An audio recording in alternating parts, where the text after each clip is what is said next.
WCB Podcast, your source for all things Chicago Blackhawks and everything hockey. With your host, let's do it, Jerem, Tanner, and Noli.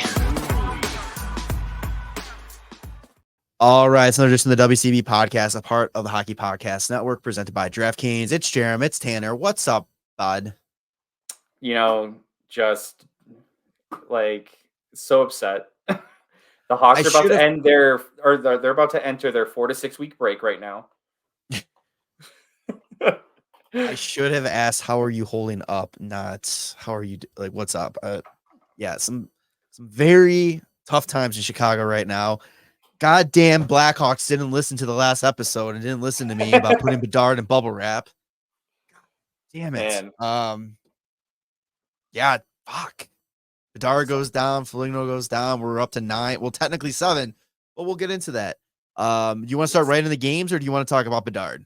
Let's just get into the games, man, because then we'll get to it and it'll be good. It'll all flow together. The Hawks played what they call hockey. Yeah. They were out there doing that thing.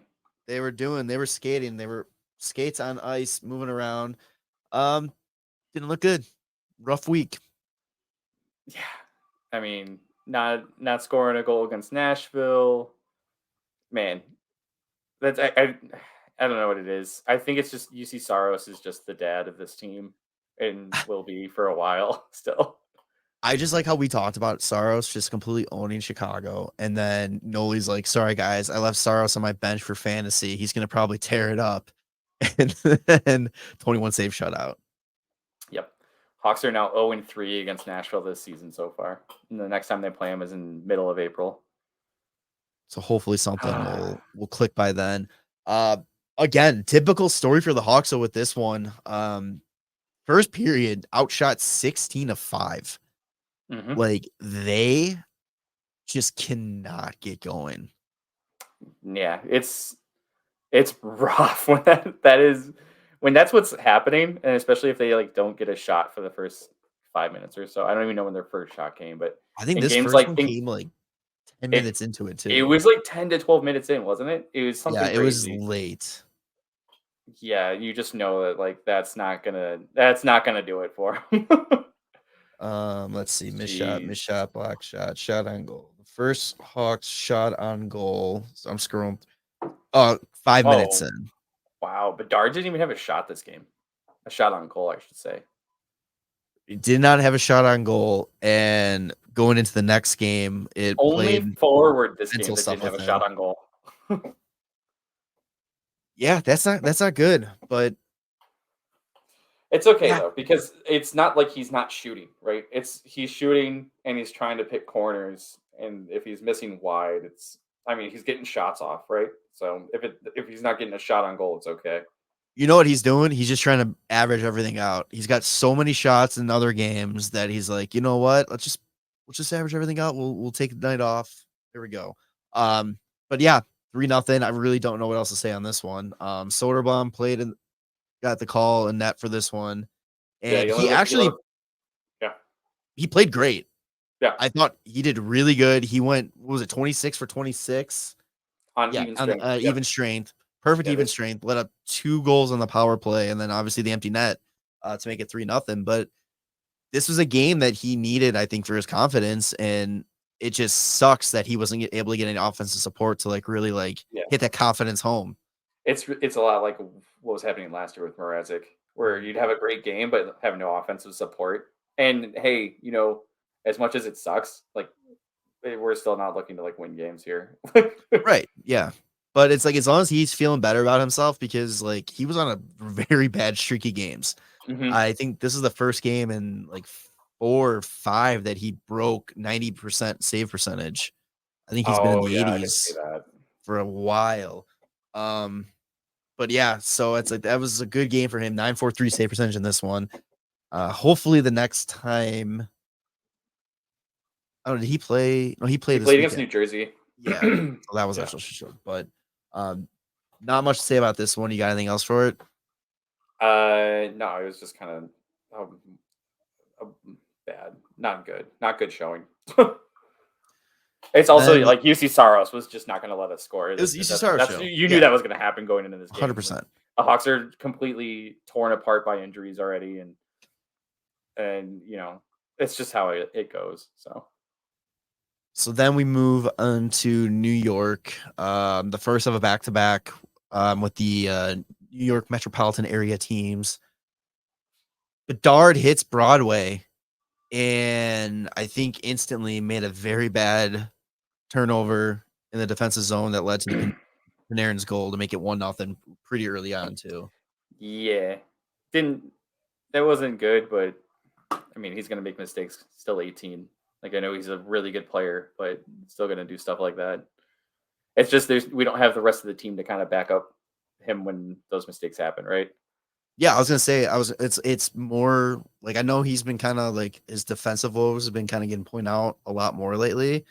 Because I know Coach Richardson was talking to the media for was it Nashville or the game before that he was talking with Bedard about his sloppy defense and what he needs to do and all that.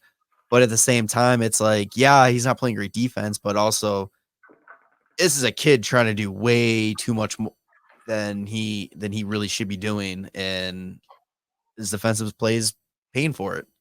Yeah, I'm really curious, like how much of it might have been just him, like wanting to create offense by like doing something defensively, since they're struggling defensively as a team, right?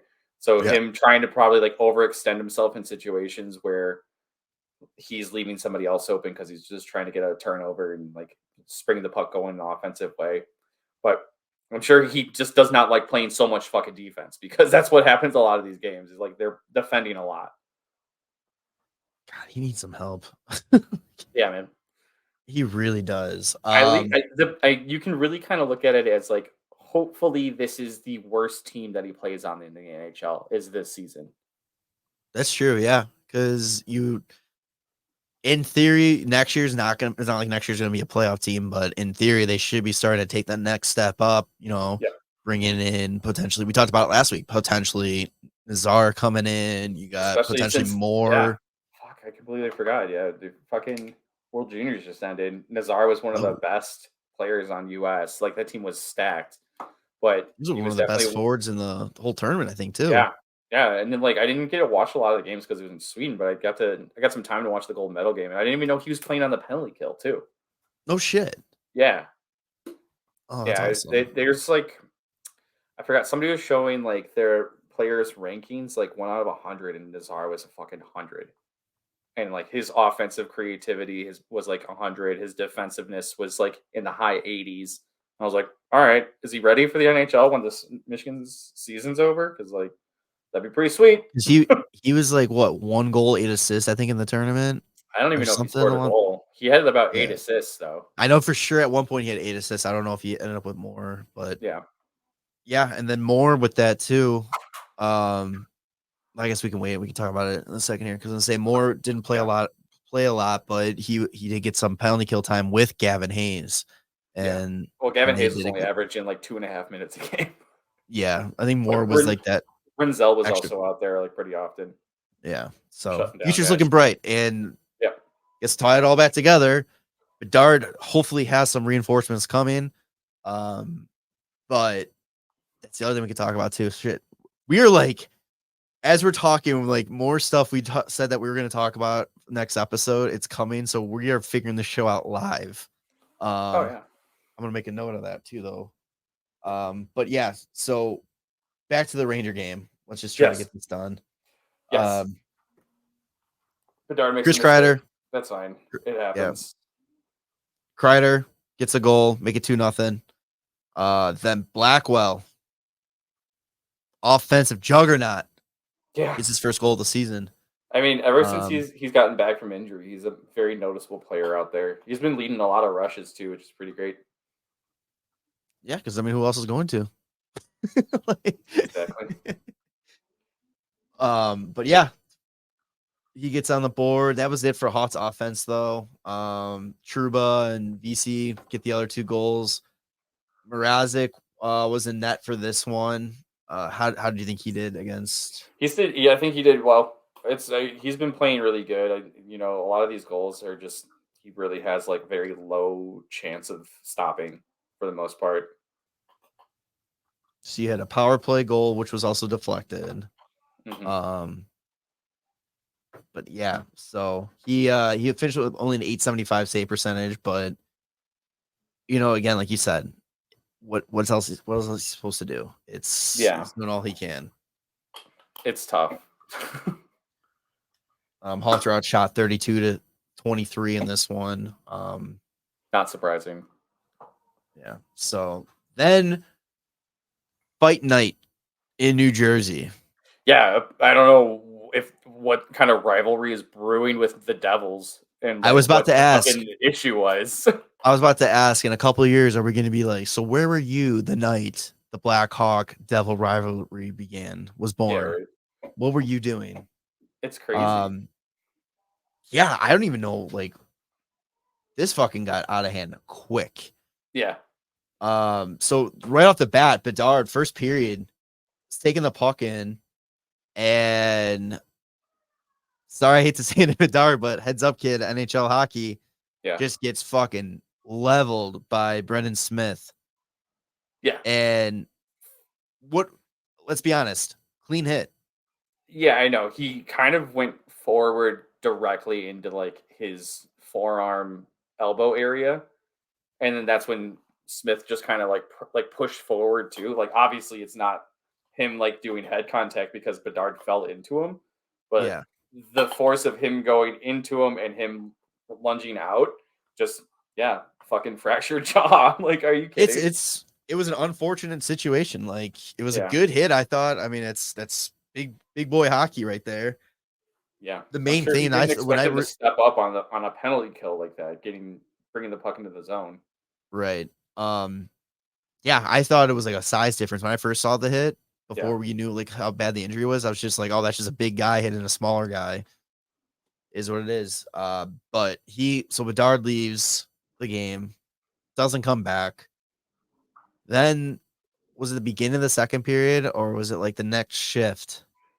It was in the second, but so after Bedard got hit and like was on the ice, Kurashev went after Brendan Smith, and then so did Foligno. Yeah. I think that power play was when Dickinson ended up scoring too. His After first Bedard got hurt. his first power play goal or Yeah. point of the season. Yeah, his first time on the power play and he scores. Let's go. Another fucking wrist shot. Dude, Dickinson is he's a beauty, man. Yeah. I love that guy. Yeah. He's been a very bright spot on this team and with very little bright spots. Yeah. It sucks that do you think his season, no matter what he does, it's gonna get overlooked because of Bedard? Like, unfortunately, or do you think like that's gonna be one of those things that's gonna be like, oh, Dickinson, his season? I think like maybe fans are going to overlook it, but I think other GMs are looking at him because obviously he's having a good year. It's the same as like Jake McCabe last year, right? Like the Hawks were shit. They didn't really have anything going for him, nothing to look forward to because it was like a teardown year. And McCabe was like the only plus player. So they're like teams were like, oh, maybe we should look at Jake McCabe. And I think Dickinson's having such a good year and he's only making 2.65. I'm sure there's a lot of GMs out there like seeing how he's scoring a majority of his points 5-on-5. He's playing a lot of tough minutes. He's playing a lot of penalty kill. He gets the chance to play on the power play and scores immediately. Like, all right, he's having a good year. Yeah, so I'm like reading all these penalties now too. Like, damn, son. Like, I wasn't sure if you were frozen. No, I just got zoned out on the penalties because then the second period comes along and shit went down. Yes. That's when shit was going bananas. Fucking jeez, man. Like there was guys on each side just like going after everyone. It was getting insane. New Blackhawk, Magna got into it. Yeah. Cross-checking penalty onto Foley, then Mercer roughing against Donato. The Donato got a rough in against Mercer. These are all at the same time. Vlasic got an instigator penalty. Yeah, he got in a fight against Nathan Bastian, who got a boarding call on Ryan Donato. This was all in the same scenario. Then Seeing Vlasic Vlasic Basin take up fight. seeing him fight was kind of funny. After that, that's when Nick Foligno and Brendan Smith dropped the ball. Yeah, so 2 seconds later on the penalty sheet here, Foligno and Brendan Smith fight. Clearly answering the bell for the hit on Bedard, which, you know what? That's it. I'm done. It's over. Like, people were asking if there's going to be more like down the line and all that kind of stuff, but like, no, it's handled, it's done, whatever. Yeah. But unfortunately, the bell's been answered for Bedard. Now, does Smith have to answer the bell for breaking Foligno's finger? I think he was doing the Hawks a favor because, like I said, I saw online somebody had made a comment that was just like, it's really nice of Foligno to get hurt the same time as Bedard so that he can mentor him off the ice now. Like, while they're both injured at the same time. Like, oh, yeah, it's good stuff. So Foligno goes down. He's out for the rest of the game. The Hawks are down to, was it 9 forwards at that point? 10. I think they played 12 with this game. And then the next game, they went 11 forwards. Then a little bit after that, oh no, that wasn't when Jack Hughes got hurt. But anyway, Jack Hughes at some point gets hurt in this game. He's now out week to week. Which, I mean, I don't know how he got hurt. It was just he got tangled up and kind of fell weird and left the ice. There was a cross-checking penalty against him, and then there was a holding penalty against him. So it was in the third period so he got hurt, I'm pretty sure. Because if you go check out the replay of like how he gets hurt, it's no one like really hits him or anything. He just kind of like gets spun around and falls awkwardly. So that was absolutely insane. 38 penalty minutes for the Hawks, 26 for the Devils.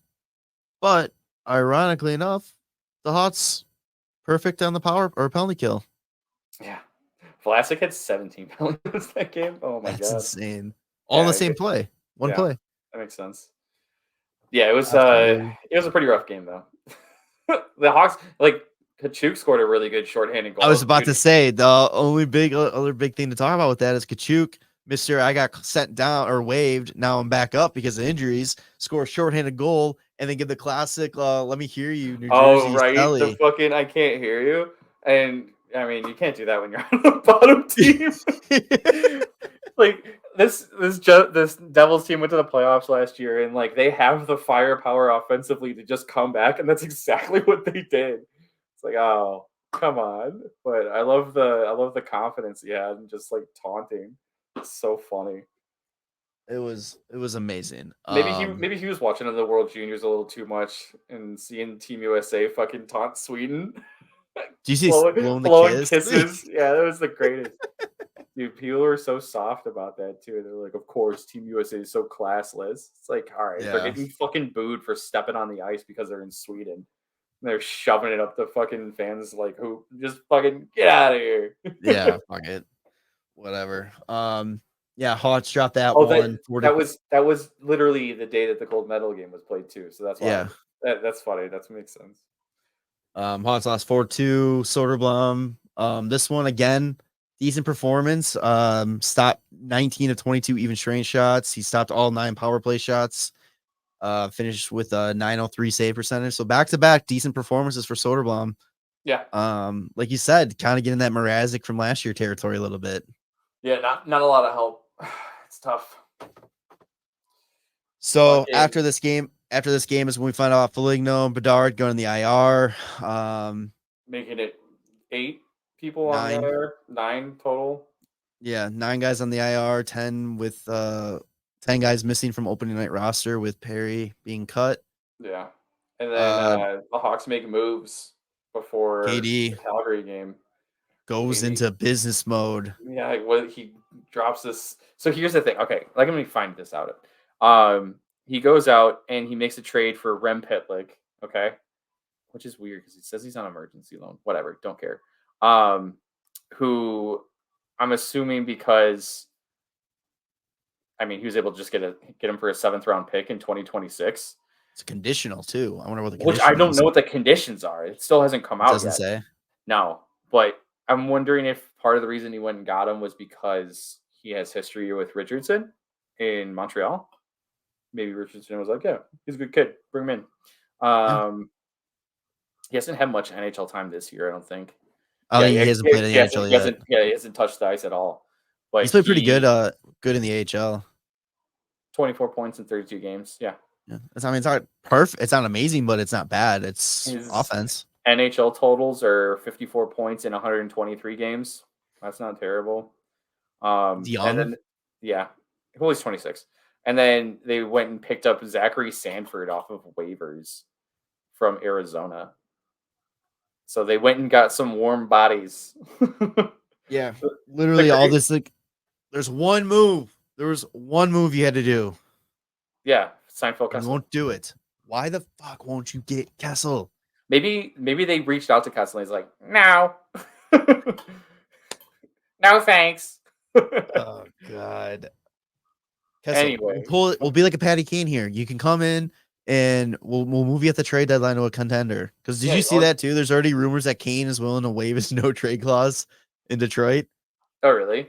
Yeah. I see. The thing with that too is like it's not his fault, man. Like they could make the playoffs, but that team is getting hurt, and Larkin's hurt again. I think. Oh, don't say that. I gotta pull him fantasy up now. Well, I think he got hurt. Something happened last game that he ended up leaving. I thought.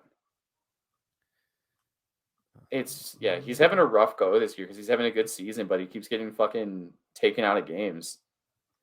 It doesn't say that he's hurt. Okay. I wonder if it was just like last game he like something happened. I don't know. I saw it online somewhere. But Larkin. Yeah, he's fine. Okay, that's good. But yeah, he's willing to waive his no trade. I didn't even know he had a no trade. The fuck is he? Oh, he does have a no trade clause. That's funny. I mean, the Yzerman going to go? Good for Yzerman. Yeah. But, I mean, good for Yzerman. You bring him in, and it's like, hey, either we go to the playoffs and we have this experience with it, or we miss it and we flip him and we get more picks and get a good haul for him. Send him to Toronto. Especially because he's contributing. Like he is. Yeah, he's having really great. Yeah, good for I love it. Like good for Kaner. Anyway, how do we get to Kane? We're talking about Calgary. So we're talking about Kessel. We were talking about Kessel. Yeah. Kessel, got it. Okay. Anyway, so the Hawks last game, right? So play against Calgary. Last game. Coming to Chicago, and first game without Bedard, and there's this team is so hurt. They're playing 11 forwards and 7D, and who needs CB98 when you got CB43? Because Colin Blackwell just decides to put on a show. 2 goals, 1 assist. And he's just like, I got it from here, guys. He has been a madman since coming back. And he said after the game too, which I kind of had mixed reaction to what he said. Because when I'm like, okay, I get it, chip on your shoulder kind of thing, but also I'm like, dude, calm down. You're on one of the worst teams in the league. But he's saying he's like 30 years old. Nobody ever really gives me the time of day. He goes, I got to do what I got to do to, I'm fighting for a position on this team. Yeah. And hey, let's do it. Since he's come back, like I said, he's been a lot more noticeable too. And him and Dickinson are 2 players that I enjoy watching this year because they're always going as hard as possible. They're involved in every single play. They are busting their ass up the ice fucking all the time. It's crazy. What's going to be interesting is because when he came back, he was kind of taking over for Anderson on that line. I think I saw that tonight Anderson's coming back and it's going to be Anderson, Dickinson, Blackwell. That'd be nice. That'd be a good line. So that's going to be a lot of that's a big spark plug line right there. Yeah, it is. We'll see what happens. Maybe they stick together on a power play or something. Yeah, it'll be interesting. Because the power play is literally, it can be anybody. Who cares at this point? Literally, what I would love to see them do is when the Hawks go on the power play, you just look at the bench and they literally have a hat and they're just pulling names out. Okay, pull names out. Yeah, Soderblom. All right, give the goalie a stick. Let's go. Yeah, get him out there. But it's like, yeah, until this team's ready to compete, the power play is just gonna be horrendous Right. until you So get the here's pieces. the funniest thing about the power play is because they're kind of throwing anybody out there. Zach Sanford, who they just acquired, who has very little time played in the NHL over the last few seasons. He's on power play 2, and he gets a fucking assist on the power play. It's just like it's one of those things where it feels so much like the Vegas like first year. It's the Misfits thing where it's just like, yeah, nobody gives these guys the chance to like get this kind of ice time, and then they're showing they can do stuff. Like Nikita Zaitsev, who was basically given to the Hawks, has actually played pretty decently this season He's with not all bad. the injuries and Yeah, like having a like more steady role. He's been getting some power play time as well. He's just like, all right, whatever, man. Like, to me, he is like the human equivalent of the break glass in case of an emergency. Is yeah. like these injuries get really bad, then I want Zaitsev in the lineup. And it's And funny when he because is, like he's fine, but yeah, it's like not he's he not an scores everyday this guy. game. Kurashev scores this game. And like what drives me a little crazy, or not just drives me crazy, it was the Mangiapane goal went off of like Connor Murphy's skate. And to myself, I'm just like, how does this always happen to the Hawks? They always are just like having pucks go off of them. Like there was a goal recently, it might have been against Nashville, where it went off a Tenorti skate, where he's like got his back to the play because he's boxing somebody out of the front of the net. And it's like they're always getting pucks off their skates and just going into the net. And then all of a sudden, Kurashev fucking does a little spinorama and like it just goes off of like a stick or something, and that goes in. And then Nikita Zaitsev, right after that, he throws it on net. It goes off of Hannafin or something. No, De Simone. And then it goes in, and I just immediately, I'm like, I'm really glad I didn't send this in a text message because I would have sounded so stupid. Just saying, like, this always happens to the Hawks, and they immediately get like 2 of them back, and I was like, all right, never mind. Like, But it does. It does always happen.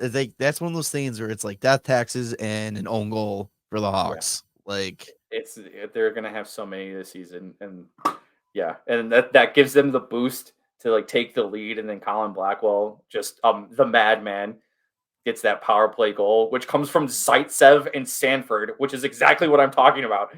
This power play is, like who else was on that power play? It's probably like Jason Dickinson, and then who would have been Vlasic. Like that's the 5 on that power play too. That's insane. Isn't that silly? It's so dumb. And it worked because Calgary sucks. They are so bad. Yeah, I knew, like I said before we started recording, I knew they were down bad this year. I didn't realize they were down that bad. Which is, it's funny to say that they're like bad because they're still ahead of like the Ducks and the Sharks. And they're only 2 points behind the Oilers and the Kraken right now. And they suck. Don't the Hawks always play well against Calgary? Like because wasn't it 2 they beat years them twice last year. Yeah, was it last year that if they times. would have just beat them one time, they would have made the playoffs? Yeah. Yes. They just can't beat the Hawks. The Hawks are Calgary's daddy? I don't know. Like, yeah, I guess so. Like, because I mean, this Hawks team has literally had nobody on Sunday. 20 shots, 4 goals. Jesus, it's brutal. It's just brutal. So with that win, they snap a 5-game losing streak. That's all I'm gonna go 0-4-1. Their first win since beating Winnipeg. Yeah, who's in first now? Who's in first in the league, and as Tanner said, hasn't lost since they lost to the Hawks. It's like, who knows, mate? So maybe Calgary's gonna go on a big win streak now. It's like you lose to the Blackhawks, like we lose to the Hawks. That's embarrassing. We got to figure our shit out. That's what happened last year when the Hawks beat the Rangers, and the Rangers went on like a 11-game win streak too. Oh yeah, something like that. They're just like, okay, not happening. So, real quick, looking ahead, tonight. So yesterday, when you guys are listening to this, the Hawks are playing the Edmonton Oilers, and it's a bummer that we're not going to get Connor versus Connor round 2. I mean, we do. Connor Murphy. Oh, shut up. Connor Brown, Connor Murphy. And then so they got the Edmonton Oilers tonight, yesterday. Then Thursday they have they're in Winnipeg. Is that already the fourth time they playing Winnipeg? Maybe. Or the third? I don't know. I can't click on the game on the You click it because schedule. this website sucks. It's such a dumb schedule. And then Saturday they're back at home against the Dallas Stars, who if you just remember spanked us pretty good going into the new year. So a tough schedule this week. It'll be the third time they play Winnipeg. Third time, okay. Mm-hmm. And then the last one will be towards the end of February. Okay. Yeah, tough schedule this week. We'll see what happens. Are we going to get a win? More than likely not. We'll see what the debut of Pitlick tonight. Yep, he's written up, projected to be on the top line. First line, probably. First line. He was skating with the first line at morning skate, and he was also on PP1 as well. He goes from not playing an NHL game this season to just playing first line on the Hawks. Jeez. Okay, so right now, like cap friendly, it has the Hawks first line. It's Rem Pitlick on the left, Philip Kurashev in the middle, and Taylor Radish on the right. Let me see if I can find the from the morning skates.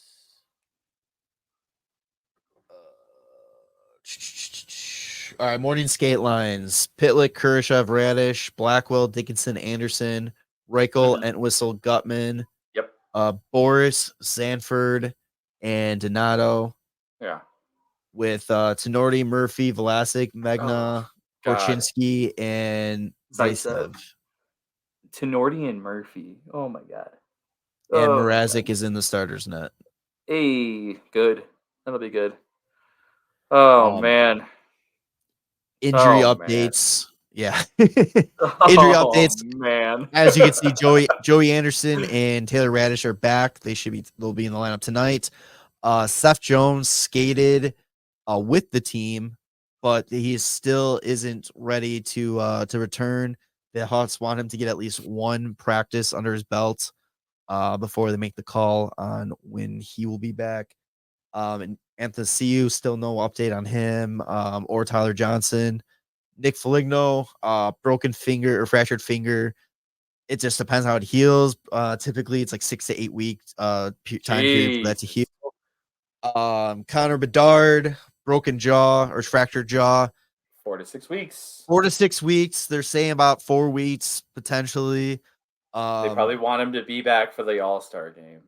I don't think he's going to be back for the All-Star game. Well, actually, he could play in the All-Star game because they're not going to be hitting, and it's just a jaw. It depends too. It really how serious it is. I still don't think they know how. I mean, they might now, and it just hasn't been reported yet because you have to wait till the swelling to go down to actually see how severe it is, and all that. But I actually think he's gonna be. People are like, oh, he's being soft, not playing, just his fractured jaw, and it's like I think he's gonna come back as soon as they say, hey, you're good to go. Yeah, he'll just wear the bubble. Yeah. He loves hockey. He's not going to just not play when he can. Yeah, you can't say the kid is just avoiding playing. You have to pull him off the ice after morning skates and practices. Like, the kid's going to play. That's my question about this. I saw this posted. I forgot who posted it, but it just goes for anybody in general. We saw how the league's gone from no helmets to mandatory buckets, no visors to mandatory visors. Not saying make it mandatory, but do you think the players should have the option to wear a fishbowl if they want to? I guess. Like, why would it? Yeah, I don't think. Yeah. I know it's against. I think it is against the rule. Is it really? I think so. Yeah. Only if you have a broken jaw are you allowed to. I think it's like injury. Yeah, and there needs to be a medical reason why you need it. That's really weird. That doesn't sound smart.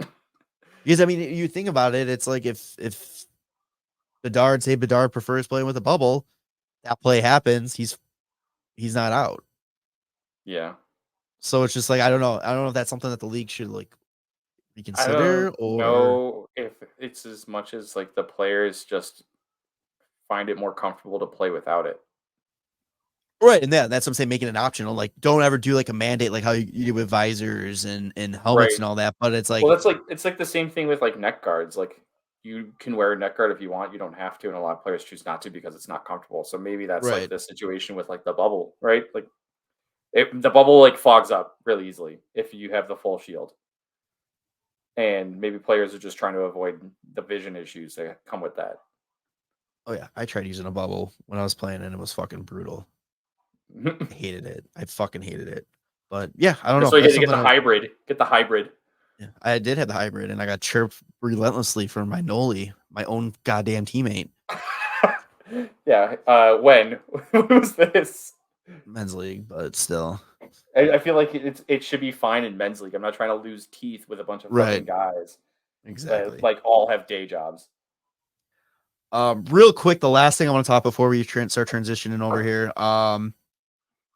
There was an article posted Scott Powers in the Athletic talking about, trying to get fans, to manage your expectations going into this upcoming offseason. That Yeah. the Hawks weren't looking to add long-term deals for the longest time. We'll get this in NHL talk, but the Hawks were somehow connected. I don't know how it started, but the Hawks were connected to Nylander this upcoming offseason. I think it just Yes. seemed like it would be a good fit and all that. But Scott Powers says that the vibe that he is getting from the team is that they aren't looking to add long-term deals. They're willing to spend money on short-term deals and use the luxury of cap space, to bring in some players on a 1 year, 2 year deal and throw a little bit extra money at them. So going forward, any big name free agents right now, unless they're willing to take a 1 year deal for 4, 5, 6 million, don't expect them to be coming to Chicago. The like Foligno deal. The like way Exactly. overpriced kind of deal. 100%. And I know a lot of people were kind of upset about this, and I think it's amazing. I think it's great having a GM that has a plan and he's sticking to his plan. He's not changing his mind and calling an audible just because we landed Bedard. Yeah, he wants to build through the draft, which makes the most sense. But just stick to the plan. We're not trying to make the team better now and only last temporarily. He's trying to make the team better now and last for many years to come. He's just a freaking powerhouse. We know hockey games move fast, but with DraftKings Sportsbook, an official sports betting partner of the NHL, you can score faster than anything happening on the ice. This week, new customers can bet $5 and get $200 instantly in bonus bets. Download this DraftKings Sportsbook app now with code THPN. New customers bet just $5 on the NHL and get $200 instantly in bonus bets. Only on DraftKings Sportsbook with code THPN. The crown is yours. Gambling problem? Call 1-800-GAMBLER or visit www.1800gambler.net. In New York, call 877-8-HOPE-NY or text HOPE-NY 467-369. In Connecticut, help is available for problem gambling. Call 888-789-7777 or visit ccpg.org. Please play responsibly on behalf of Boot Hill Casino Resort in Kansas. 21 plus age varies by jurisdiction, void in Ontario. Bonus bets expire 168 hours after issuance. See dkng.com/hockey for eligibility and deposit restrictions, terms, and responsible gambling resources. NHL and the NHL Shield are registered trademarks of the NHL Hockey League, National Hockey League, and copyright NHL 2024, all rights reserved. Look at Pittsburgh. Look at, these guys, these teams that they have their major core. They're able to build around it and continue to bring up people in the system. Boston's one of the bigger ones. Like they literally just ended. Like they have two guys retire that led their team to like one of the best season in all time, and they're still like a playoff team because they've built with guys that they've drafted like Pasternak, like they got Jeremy Swayman who's having an insane year. Like their goaltending is great. They have Charlie Coyle, but that doesn't matter because that's not what I'm trying to think of. I'm trying Charlie McAvoy. Yeah. Like they stick to. They've been doing well drafting, right? Except for, what was it 2013? Oh yeah, 2013 had 3 picks in a row. Yeah, 2013, 2015, whichever one that was. They ended up with DeBrusk out of it at least. Yeah, so it's like relax. I we said this before multiple times, and I think we both agree that that the Hawks aren't going to be going all in until Bedard signs his first contract extension, I believe. Yeah. And the times I see with people being upset online where there's like, this team's pathetic. Like, you should, like, they need to make moves and be winning. It's like, no, like, you really don't follow hockey close enough in order to realize, like, how important it is to, like, build what we have going and continue that rather than spend the luxury that we have to bring guys in temporarily and then lose other guys and try and make trades with like our prospects to just acquire like a team now and have it fizzle out really quickly. It doesn't make sense. Because face it, listen, 2009 to 2015 was a great time period for the Blackhawks. There's zero reason why that should have ended that quickly. Yeah. There's no reason. That team should have still, if built correctly, should still be somewhat competing right now. Yeah. Yeah. I mean, if they held on to a lot of their first round picks, they didn't hold on to any of them. Like, they drafted them and then traded them. Yeah. Can you imagine if we had like Philip Deneau, Tara Vinen right now, Ryan Hartman even, and we still had Kane and Taves, and like there wasn't a pandemic. The world almost didn't just end and shut down. Just speaking about like how they're not going to get like a long-term contracts, but honestly, like, what if Stamkos? That's yeah. Steven Stamkos. I mean, I don't hate that. Bringing like, I think the Hawks need to bring in a good, solid, like, doesn't have to be, when I say that, like, it doesn't have to be solid like right now, but at some point, a solidified 1C, a guy that played that role, knows it in and out, and is able to mentor Bedard. With him being a former first overall draft pick as well, him being a sniper, having a 60-goal season, Stanley Cup winner, multiple cup winner, captain of a team. If Tampa decides to not re-sign him or they think he's worth less than what he thinks, and the Hawks have obviously a lot of money that they can spend, bring Stamkos in on like a 1 or 2 year, $9 million. He's making 8.5 right now, or he's making less than that, but his cap hits 8.5. His cap hits 8.5. His salary is 6.5. I just pulled up cap because I was curious who else is available. Yeah, that's what I have free agents literally pulled up. That's why I know. But like, how great would that be? He would be the same as like having Foligno and having, Taylor Hall and all that, but like the amount of success that he's had in comparison, and him being on that Tampa Bay Lightning team, which once he was drafted, like they struggled and they had to get another high draft pick with Victor Hedman, and then they still didn't win for a while. He actually got his first hat trick against the Blackhawks, which is kind of funny too. How the hell did we talk about teams building through the draft and we didn't fucking mention Tampa? Yeah. And like, they are the perfect example right now. Right, exactly. That team went to the final against the Hawks in 2015. And they went from losing that final to still building and being just a fucking juggernaut and win back to back. Like, how great would that be if the Hawks could bring Steven Stamkos in? Yeah, I think that'd be great. I think that would be a very good mentor, and that like gives a little excitement. Yeah, Bedard is like awesome excitement there, but it's like you throw in another like elite player. I just have such a hard time not picturing him in Tampa. I don't fucking care. No, I'm not. I'm not saying I care. I'm just like, I don't know why I had that reaction to you saying that. Like, there's just certain players. Like, I'm just like with Kane. Like, it was so hard to think of him in like another jersey. Yeah, and then it's like maybe once you see him in a different jersey, it's like, okay, yeah, that's fine. But yeah, Stamkos is one of those guys. I'm like, that's kind of weird. I'm really talking myself into Stamkos right now. Like, I want this to happen so bad. Here's the other thing too. Let's say we end up with the first overall draft pick as well. We have Celebrini, and we can bring Stamkos in, and he mentors the two of them. Is Celebrini a true center? Yes. Stamkos can play left. He plays left wing as well. And then I'm sure he would probably take some faceoffs. You imagine that power play Stamkos, Celebrini, Bedard, Korchinski, Nazar. and then whoever dude, Nazar on that too would be sick. Oh baby. Oh man, I am just 6 to midnight. This is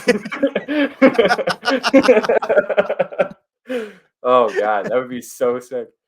That's that's the dream lineup next year. Here's the other thing. I was just looking at like free agents that the Hawks could like possibly entice to come in.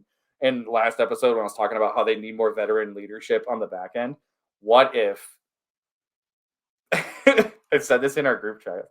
What if KD goes out and does a little Peter Chiarelli action and brings in Brendan Smith?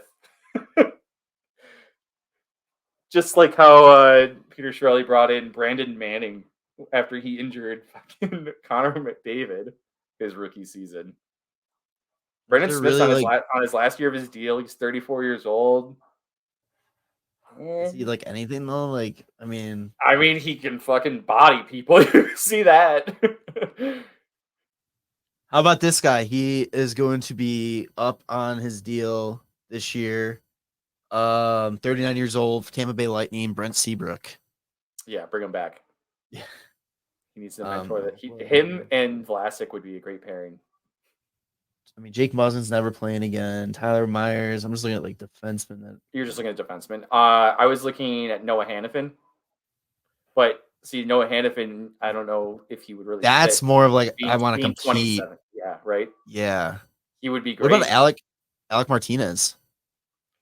If you want, like it doesn't hurt. It's better to have him than Tenorti. Because you're gonna have to. I mean, you're gonna have to probably bring in one more piece, possibly two, depending on what they decide to do with Murphy. Yeah. I'm thinking like they can probably, if they should move on from Murphy at this point. I think so too. Yeah. But I don't know. They probably just end up holding on to him because there's no rush. Maybe Matt Dumba. Clearly, he doesn't care. He just goes to Arizona. I mean, he went to Arizona, who had low expectations that they're playing on their ass right now. But yeah, but like that's the thing. I think because they have that young team, and like they're on their way up, where the Hawks are kind of still trying to get to where Arizona's at right now. I wonder if he signs there, if he gets traded. I'm curious with him. Anyway, let's wrap. Let's move on. So we're already 45 minutes here. Halfway mark of the season. By the time tonight's game is over, the Hawks will have played 41 games. Currently, through 40 games, they're 12, 26, and 2. I'm going to assume they're going to be 12, 27, and 2. 12, 26, and 3, maybe. 3, maybe. Yeah. 31st in the league. Their top 3 goal scorers or point getters right now. Bedard, 15, 18 for 33 in 39 games played. Kurashev, 18, 15 for 23 in 33 games played. Dickinson, 13, 7 for 20 in 40 games played. Mrazek is playing phenomenal hockey this season. I want to read the article. I don't want to talk about it just because I didn't get the chance to read it, but the headline was Mrazek said getting traded to Chicago saved his career. Yep. So I'm very interested. It reset his career. Yeah. So he's excited for the trade deadline because he thinks he's probably on the move, which makes sense. 100% he should be. Real quick though, 3 stars of the week. Oh, how about that? Didn't even think about that. Blackwell for first. Blackwell's first, I'd say. Dickinson for 2. I was thinking Kachuk. With the shorty. That was a nasty shorty. I was originally going to say Dickinson for 2 and then Sanford for 3 for his power play point, but Kachuk and Dickinson 1. So, well, Mrazek got the dub. How about Soderblom? He played great. Yeah, for his 2 games. Yeah, he didn't win, but whatever. The guy needs it. The kid needs it. Come on. Yeah. It's fine. Okay. He's gonna see this. He's gonna hear this, and he's gonna be like, "Yes." He's gonna create some offense. Yes, there we go. So Soderblom, and then Dickinson, or Kachuk, and then Blackwell. Yeah. Okay. There we go. Sounds good. All right. So do you? All right. So real quick, MVP for the Hawks so far, halfway through. Bedard and Mrazek. I'm gonna say and Dickinson, very close second And or and Dickinson. second, third. Yes. There we go. 3 stars for the first half. Hey. Bedard, Mrazek, Dickinson. I'd say that sounds about right. Okay. NHL. We'll move to NHL now. Same topic. Looking at the standings, which I accidentally just closed out. If the playoffs started today, we are looking at representing the Atlantic would be Boston, Florida, Boston, Florida, Toronto. The Metro would be the Rangers, the Hurricanes, and the Islanders. And then the wild card would be the Flyers and the Devils. And that's out of the East. Out of the West, you have the Central Division is the Jets, the Avalanche, the Stars. The Pacific is the Canucks, the Knights, and the Kings. And then the wild card is the Predators and the Oilers, who battled back after a terrible start. Yep. They're on fire. They can still, I'm telling you right now, they can still win the President's Trophy. Oh, 100%. Which is insane because they're just on that hot of a streak right now. I mean, they're on a 7-game heater right now. If that's the thing, they need Winnipeg to slow down because Winnipeg's on a better streak. Well, not a better current streak, but a better last 10. Better last yeah. It was so I was looking at like the team stats from when Edmonton was almost like close to the bottom of the league when they started like doing their winning streak. I should have looked at like when their coaches change happened. But like since then, the only team that has played better is Winnipeg, only by like a singular win. Jesus. Yeah. Edmonton and Winnipeg have been on fire since like mid-November. Yeah, it's kind of crazy.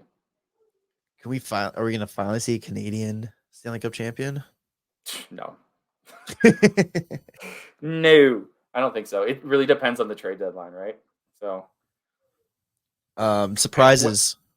Surprises? Okay. Yeah, or what were we going to say? So let's do Hawk. No, we don't have to do Hawk surprises because the surprises are our top 3, really. Was there any disappointments that you have with the Hawks so far?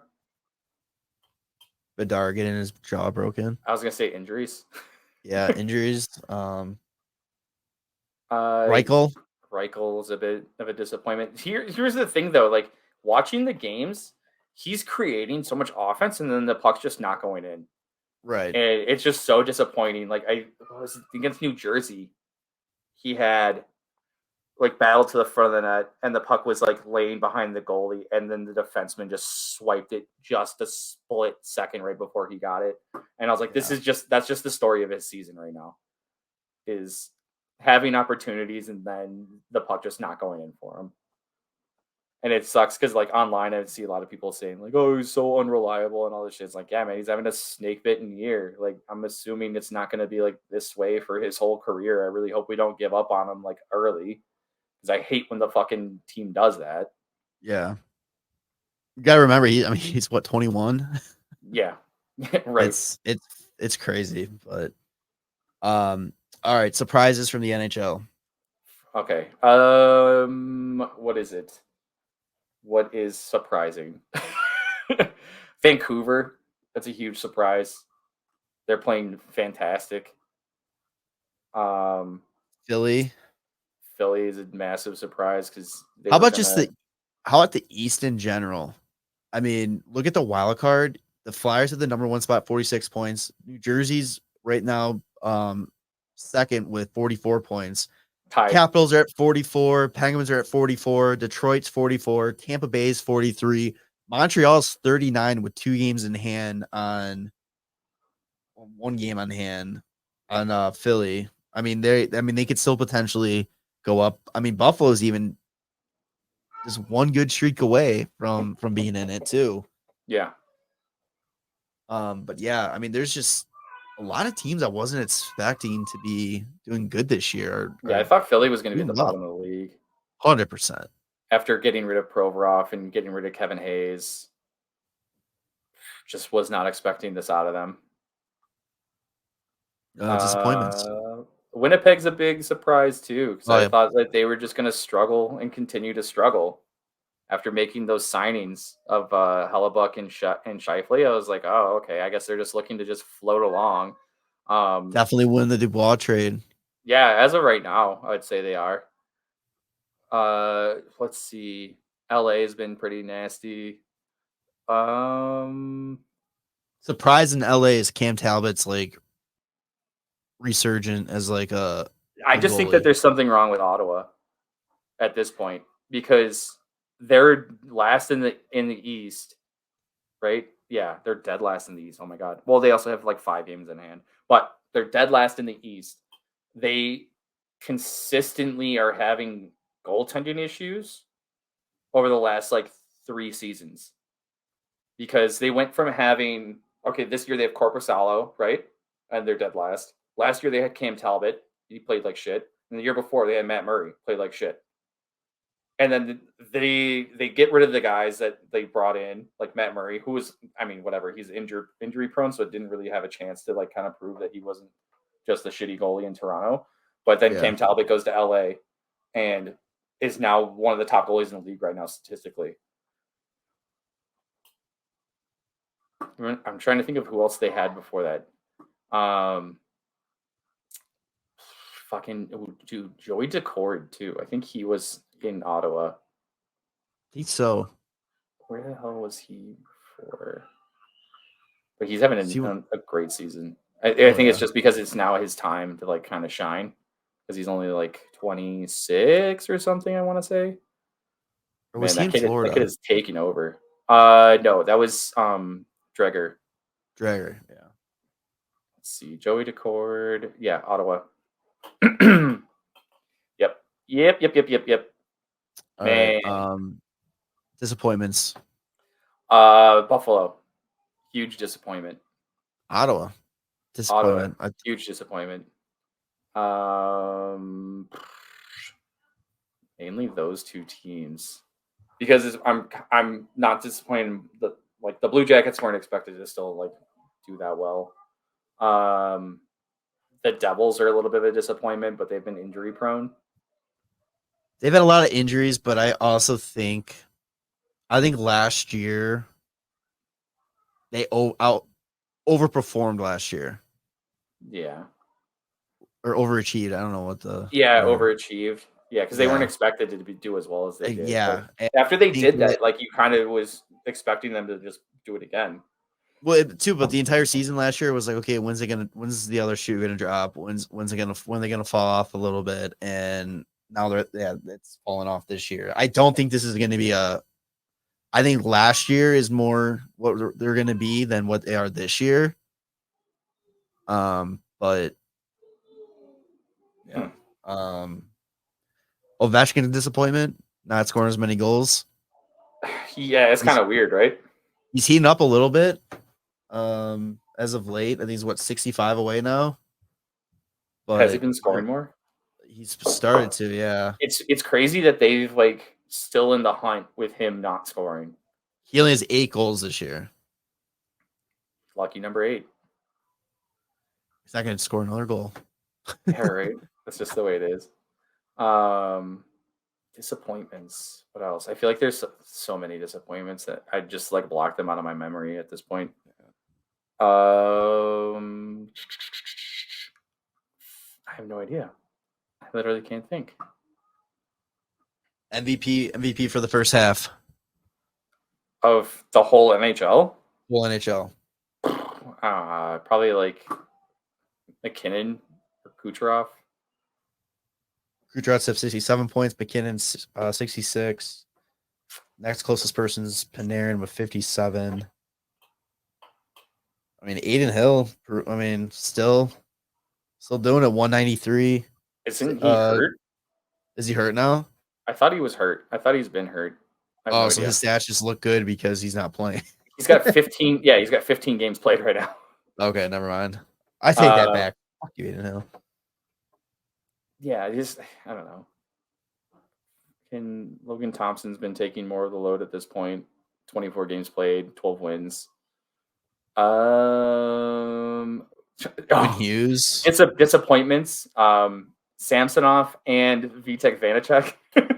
Oh yeah. It's like Washington was definitely right to like not keep them after last year when everybody's like, what are they? They should have like kept those guys. It's like, I don't think so. Probably made the right choice.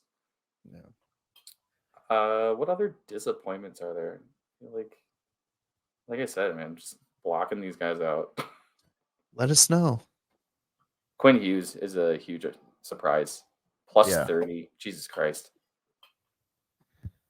Yeah. All right, quick. Vancouver in general has been just so good this year. Yeah. They're basic. I feel like Vancouver is basically New Jersey last year. Yeah. They got their Hughes to do it too. So yeah, they do have their Hughes. 2 quick points. We're gonna wrap this up here. Yes. Big contract signing dropped Monday. The Toronto Maple Leafs signed William Nylander to an 8-year, $92 million deal. We'll see a cap hit of 11.5 over the 8 years. The Toronto Maple Leafs on their books for 5 skaters for next season are paying $54 million of their cap to those 5 skaters. Still need some defensemen. They have 3 defensemen signed. Yeah. I mean, good luck. I would assume that this is the year that they're really going to have to get it done. Next year, right? Well, this year when they still have like Bertuzzi and Domi, like some pretty decent other like pieces at the moment, because once the 13-2-5 for Matthews and then the 11-5 for Nylander kick in, man, like you're really going to be stretched super thin between a lot of guys that you need to sign.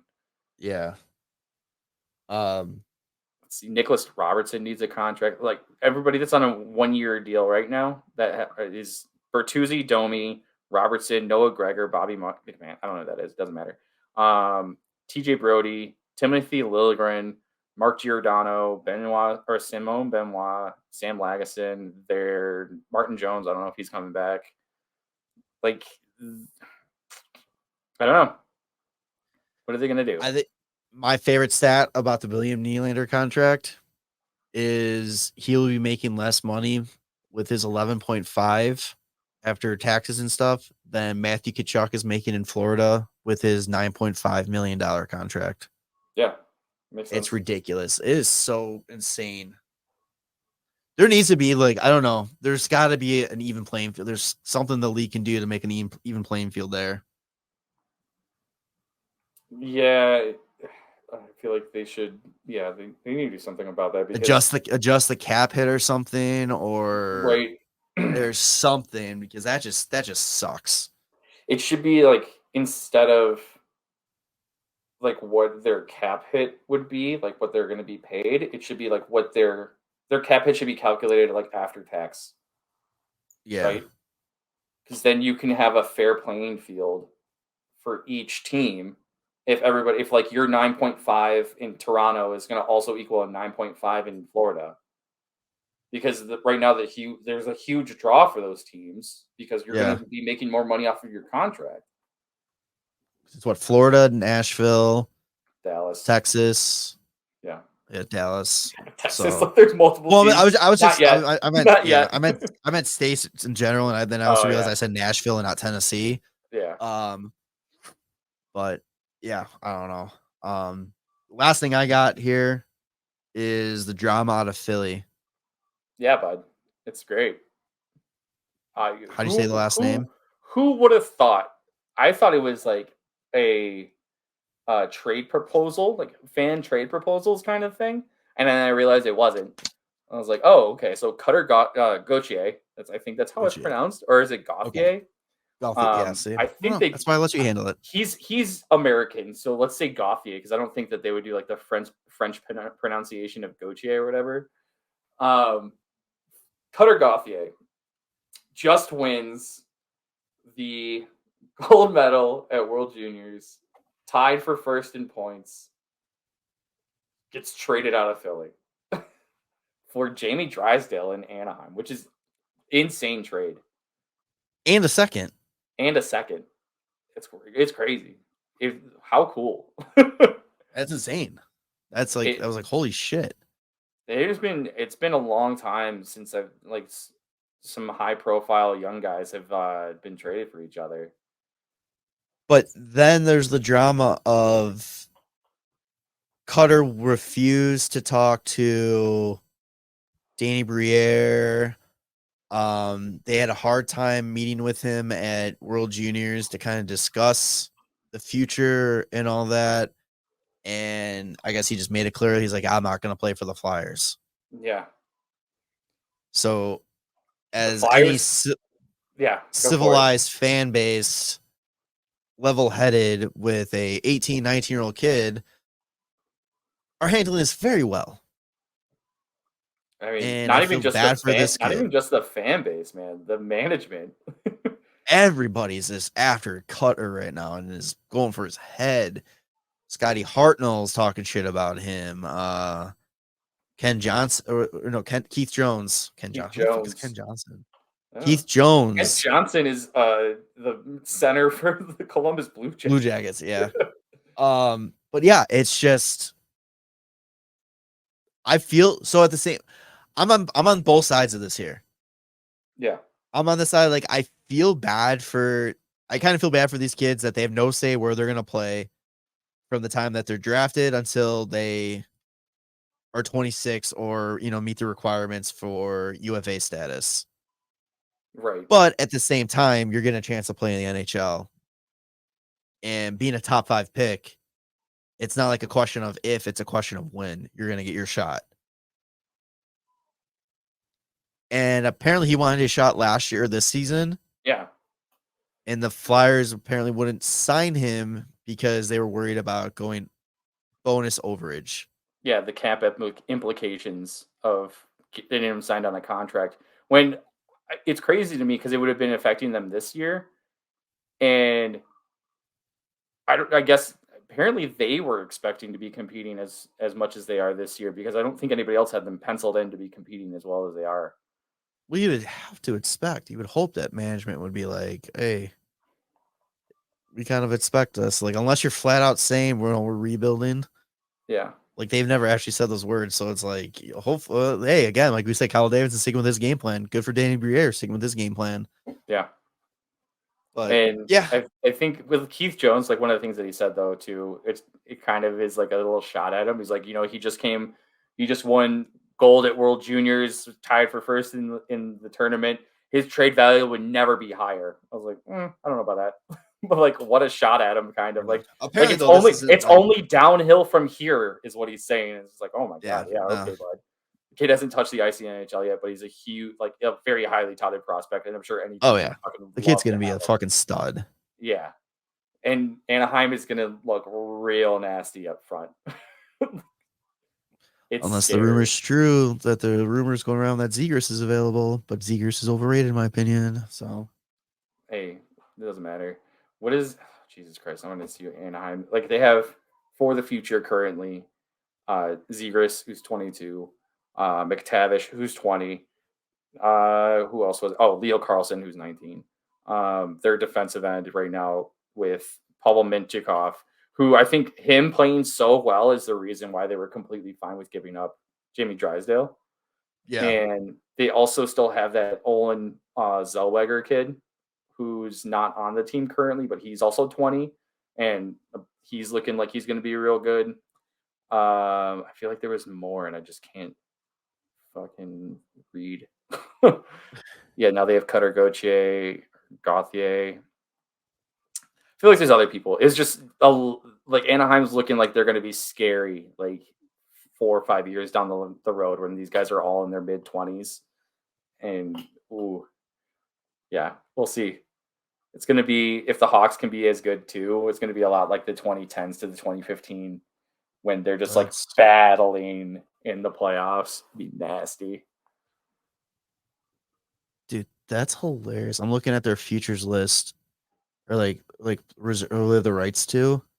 Yeah, and they have 2 players that it's like must sign by indefinite. Oh, because are they in Russia? Probably. Yeah, The Russian names, yeah. Yeah, the Hawks have some guys like that too That's that were so drafted funny. in 2013. So that's nothing to worry about. That's so funny. But I'm also thinking though, like, what if this turns out to be like an Adam Fox situation? Like, what if Cutter just decides, yeah, no, I'm not signing there either, and he just plays where's out he 2 from? He's from like, actually, I don't know. I want to His say because I birthplace saw. is Sweden. Oh, really? That's what it says, yeah, according to Cat Friendly. That's But his weird. nationality is American. Oh, strange. Okay, So he but I just know beats that his homeland. Pittsburgh was like his favorite team growing up. Apparently, So he's gotta that's the be same out amount. there. But can you imagine if he just holds out and then signs wherever he wants? And I mean, what's one of the biggest like draws to come into Chicago? Play with Connor Bedard. How sick would that be? Oh, so he was born because his dad was a goalie and he was playing in Sweden at the time when he was born. Oh, okay, so that makes sense. But it doesn't say where he grew up in. It doesn't say where he grew up. Yeah, just like growing up, his favorite team was the Penguins. So it's got to be in that area. You don't just. I guess who knows? No, I mean you're growing It's up the Crosby when area. Crosby era. Yeah. So Let's see.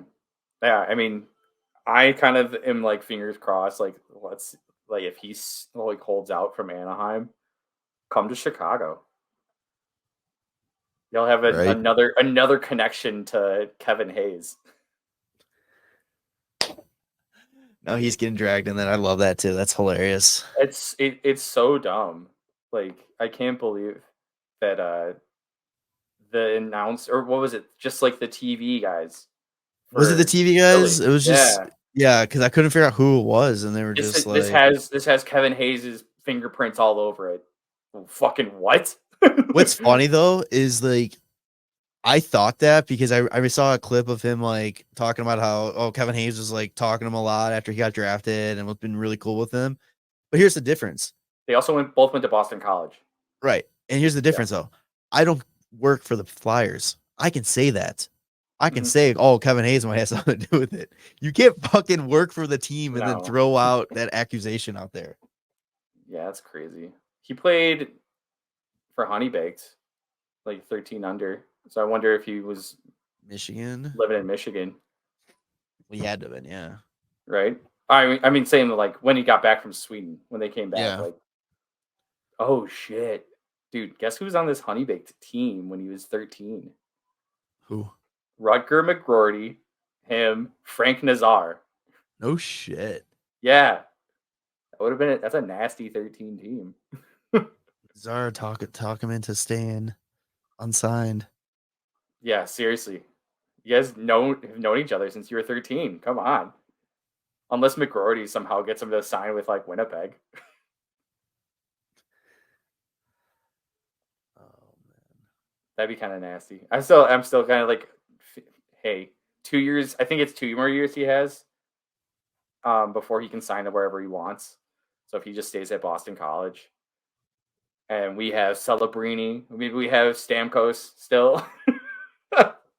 It's all good. I can't wait. So next year, Celebrini, Bedard, Stamkos, Frank Nazar. Let's go. Yeah. He has to sign by August 15th, 2026. Okay, so yeah, 2 more years. August 15th. Oh wow, okay.